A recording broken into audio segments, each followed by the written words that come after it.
My name is Danielle Dixon, and this is my second year at Castlemont as a special education teacher. I teach a special day class, so it's students with kind of moderate disabilities, and I would say actually here I teach moderate to severe disabilities. I'm an English teacher, and I've taught about 8 years total. It's my 8th year in the classroom at some different schools throughout Oakland. You know, there are so many ways that students lose time at Castlemont and schools like Castlemont. You know, lockdowns are certainly one of them. And I think I've had more lockdowns here than I have the entirety of my career. And so when the lockdown occurs, it's first of all a total trigger for students in that they, they're concerned about their communities and the violence that's surrounding them, so they're not focused on their work. But also, we're having a room full of teenagers who are hungry, who need to go to the bathroom, who are tired.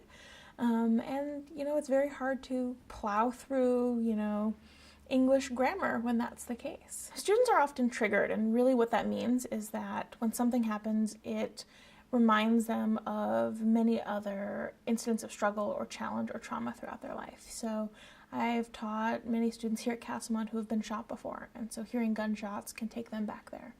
I've taught students who have lived through, people breaking into their house and armed robbery. And so when we hear sirens, they tend to think about those incidents. They tend to wonder if their family who lives right nearby is okay. And so the violence that surrounds the school pervades the classroom as well. There are some ways that trauma can make students very resilient, but there are also some very tangible ways where it has contributed to the degradation of our learning environment. And it's not the students themselves, it's the high turnover that results from the burdens of working in such an environment for teachers and for principals. One of the things that most angers me is seeing such a really excellent, high caliber, high quality of adolescent mental health care in other schools, and then seeing a total void here at Castlemont.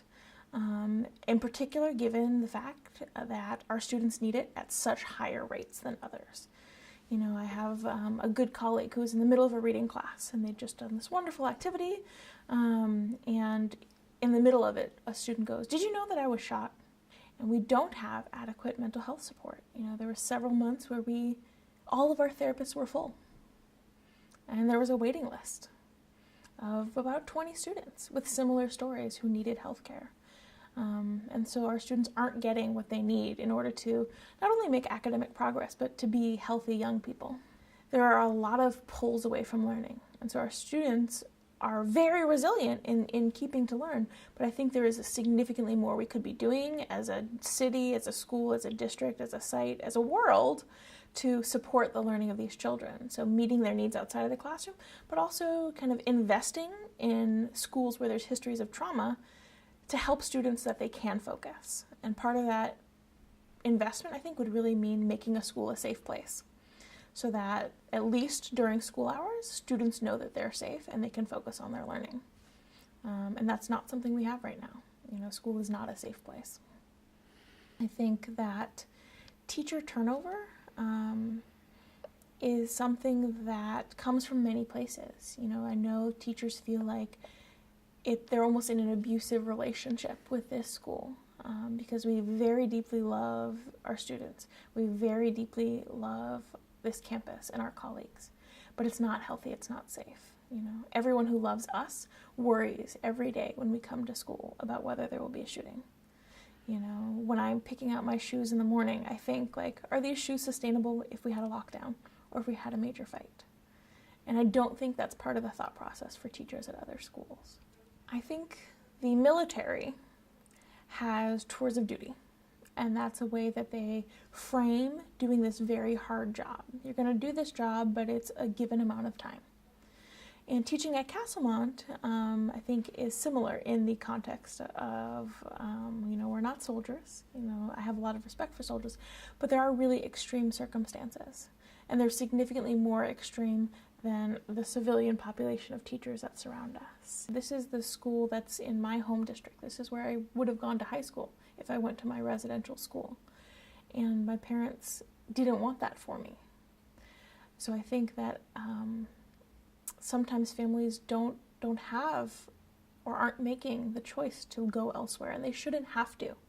They should be able to get an equitable education at every school in Oakland, and everywhere, in every neighborhood. But that's right now, their children are under-resourced here at Castlemont, very concretely. I believe our school has one of, if not the highest percentage of special education students in the city.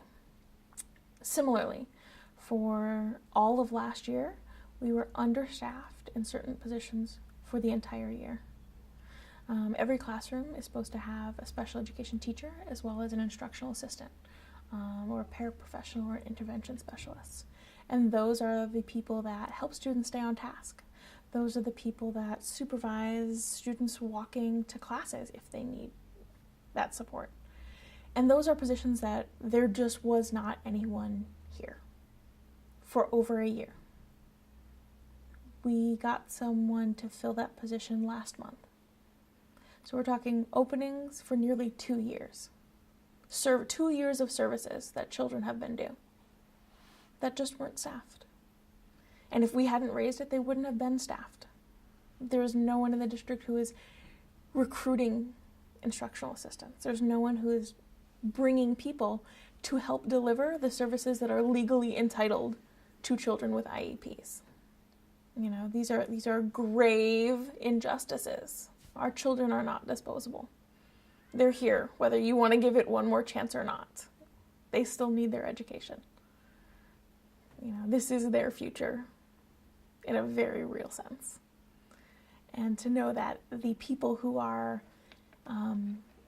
guiding policies and laws, who are supposed to be investing in them, are seeing that as a conditional activity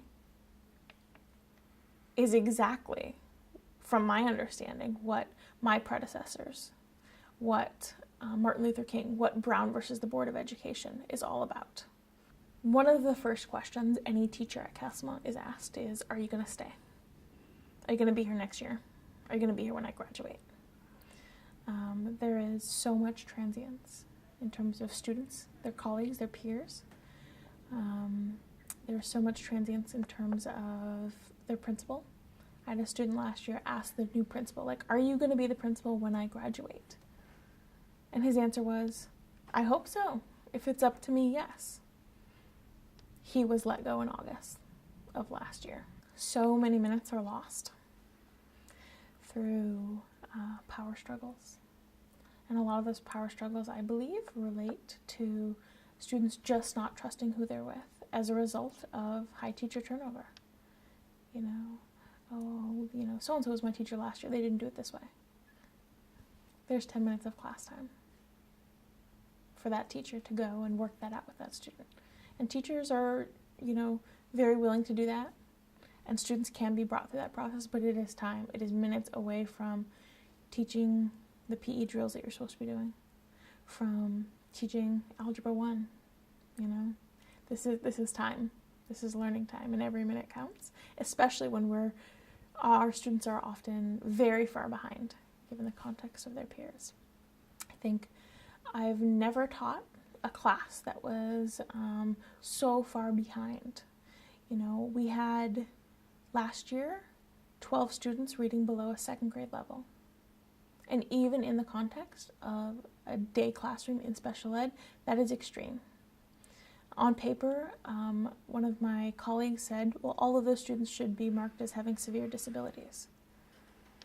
And it's not true, because they don't have cognitive disabilities that have been impacting this. They have just missed so much learning time. They have just had so many first-year teachers. They have just had so many years of vacancies and poor instruction.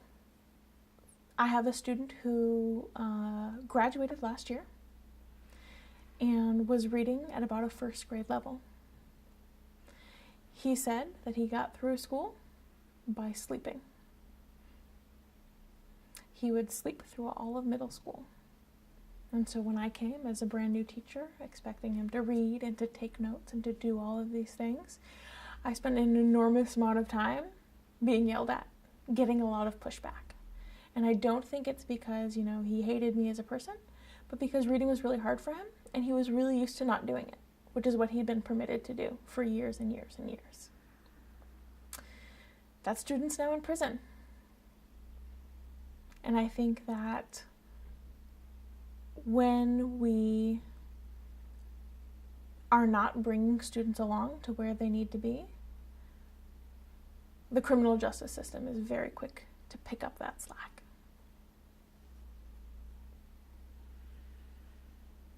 There are, I think, a lot of people who are ready to close our school. And that would be a shame, because there's a history here. This is a part of a community.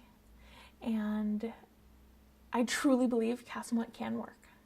What it would take is an intense investment in people who are properly trained and certified to do this work. We need more mental health professionals, and we need the highest tier of mental health professionals. We need social workers trained in best practices. We have no school-wide social workers. None, you know. Castlemont can work. It's about investing in the resources to make it work.